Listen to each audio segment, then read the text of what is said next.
어제 대통령실은요, 여당의 조희대 대법원장 사퇴 요구에 대해서 동조했다 이런 논란이 확산이 되니까 서둘러 발을 빼고서 수습에 나섰습니다. 하지만 조 대법원장을 향한 여당의 압박은 오히려 거세지고 있습니다.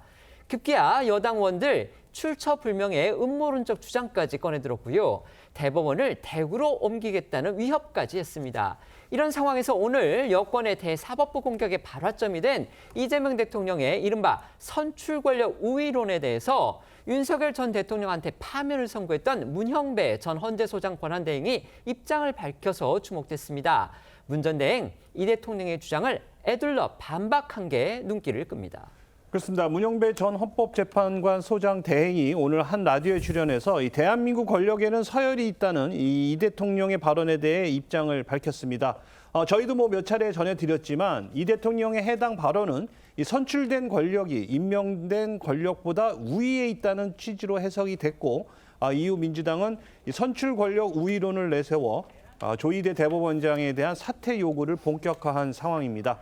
이런 가운데서 문 전 대행은 오늘 그 선출 권력과 임명된 권력 중 어느 게 우위냐는 질문을 받았고요. 이 대한민국 헌법을 읽어보시라고 답했습니다. 직접 들어보시죠.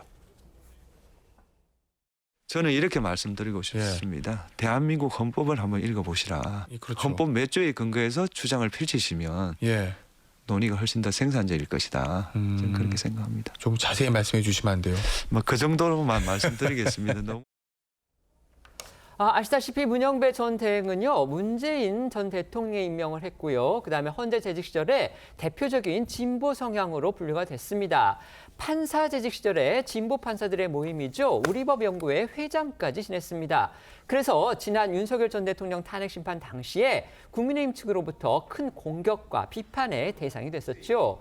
이런 문 전 대행, 같은 진보 성향이자 사시 동기이기도 한 이재명 대통령의 생각이 동의를 한다면 당연히 자신도 이 대통령과 같은 입장이다. 이런 뜻을 밝히지 않았을까? 또 그런 생각도 들기는 합니다.